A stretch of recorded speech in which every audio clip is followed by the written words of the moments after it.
It might come as a surprise to some that Sittingbourne once had a well-appointed sports stadium and pavilion where large athletics events and extravagant entertainments were promoted. It was situated in Bill Road at the junction with Highstead Road and was known as Bose Park. This was 25 years before the Memorial Hospital was built on the southern side of Highstead Road. A Georgian house had stood here since before this map was made in 1791 and was called Glover's or Glover's House. In 1851, John Dixon Hart Dyke and his wife Millicent lived in Glover's House with their 5 sons and 2 daughters and staff. John Dyke was a magistrate for Kent and Lieutenant Colonel of the Canterbury Volunteer Battalion. As a widow, Millicent Dyke was still living in Glover's House in 1901 at the age of 90. It was then acquired by George W. Bose, who had been living in Terrace Road with his family and running a bill posting company, firstly from home and then from premises just off the High Street. There was a bit more to George than this, and he was sports-minded and a bit theatrical and a bit of an entrepreneur. He played the cornet and had at one time led the town band. In the late Victorian or early Edwardian era of around 1900, athletics was a popular pastime. Local companies like Lloyd's Paper Mill held their own annual sports days, and the Whit Monday Bank Holiday Athletics event was said to be one of the oldest athletic festivals in Kent. Following the death of George Smead in 1881, his house, Gore Court, became a school, but part of the park was given over to the people of Sittingbourne and district for recreational activities, and several sporting activities were held there. Athletics was one of the interests of George Bose, and he had been involved in organising and promoting these events at Gore Court. Following some difficulties in the continued use of Gore Court Park, George purchased the Glover's estate in Bell Road and turned the meadow into an athletics track. Around the outside of the stadium was a cinder cycle track measuring about 24 feet across on the finishing straight and narrowing down to 18 feet wide on the other sections. It sloped inwards at an angle of 33 degrees. Inside the cycle track was a grass running track with a distance of 5 laps to the mile, with a separate 120-yard straight section for the final sprint. There was a large grandstand with seating for 400 and changing rooms beneath.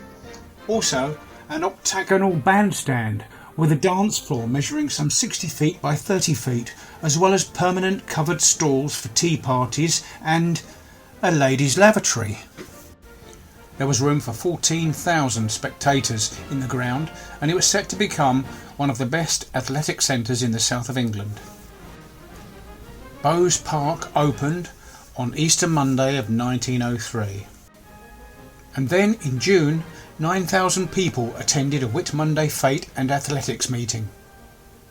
Later that month was perhaps George's greatest coup, the opening of the bandstand, where the first concert was given by the band of the American John Philip Sousa, possibly the greatest band music composer of all time, who led his band in a parade from the railway station through the High Street to Bose Park. George was experienced as a promoter, having put on events of various kinds, theatrical and sporting, over the years. He knew how to draw the crowds to Bose Park. He surrounded it with a high fence, so people had to pay to get in to see what went on. He ran athletic meetings there, cycle tournaments and horse races. He organised variety shows, balloon ascents and menageries. Circuses and travelling shows were not uncommon. For a while, Bose Park became the leading outdoor playground and entertainment centre for Sittingbourne, a sort of combination of the Rec, the Paper Mills playing fields and the football ground, but more so. In the days before radio and television, a show at Bose Park was an event not to be missed. On August Bank Holiday 1904, 7,000 people attended the fete and bicycle races. In 1906, concerts were being advertised, and George must have spent a lot of time on these, but he still kept the bill posting going and also kept his hand in with theatrical productions. Unfortunately for George, Gorecourt Park reopened for amateur athletic sports meetings on bank holidays in 1905, and the number of spectators was therefore split between the two sites. In 1911, the number attending the Bose Park August bank holiday event was down to 4,000, reported to be not bad considering the number of other events on offer on the same day. In March 1912, a rather startling sporting event was organised here, a starling shoot, in which 25 or so local sportsmen competed to see who could shoot the most of the released starlings. The least said about this the better. In May of 1912, an increasingly diverse entertainment programme was being promoted at Bose Park and its pavilion. Along with sporting events were comedy sketches in a cosy corner and juggling, weightlifting and so on. By July of that year, a notice appeared that Mr. Bose was selling off land. It is possible that by this time, while he was spending a lot of time away with his theatrical troupes, he was losing interest in, or perhaps beginning to turn away from, big staged events as a means of making a living. He also appeared to be selling off the house itself. Was he now in trouble financially? His two boys were working on the bill posting by this time, but George had been running his own pantomime company and he was away a lot on tour. Sadly, in May 1913, George had a seizure and died in Wales whilst on tour with a theatrical company. He was 54 years old. His body was returned to his widow and two sons in Sittingbourne, where he was buried in the cemetery very close to his home. Planned and booked events at Bose Park went ahead and indeed continued through the first part of the war, no doubt while the family worked out George's financial situation. George's sons Leonard and Lawrence took over the bill posting business and supported their widowed mother Harriet. The family and the business, G. Bose and Sons, transferred to 13 East Street, whilst various assets were no doubt disposed of. In the First World War, Glover's became a VAD hospital from 1915 until January 1919 under the name of St John's Hospital. This didn't prevent the use of Bose Park for booked fetes and sporting events. Lawn tennis was another activity that was practised at Bose Park.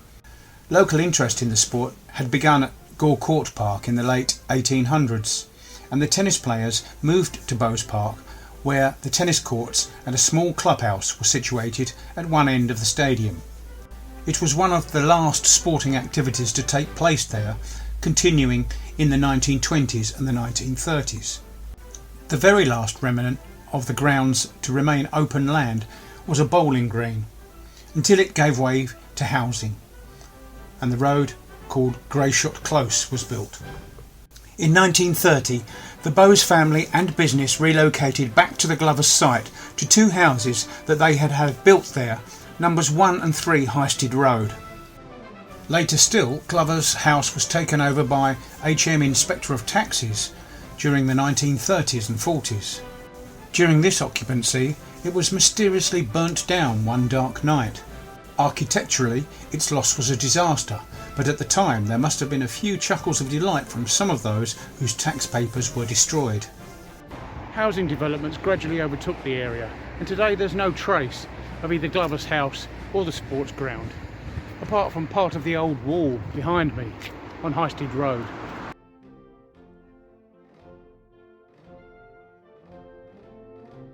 The only other relic is the name of the crescent of houses across the road. Few people in Sittingbourne today have ever heard of Bose Park.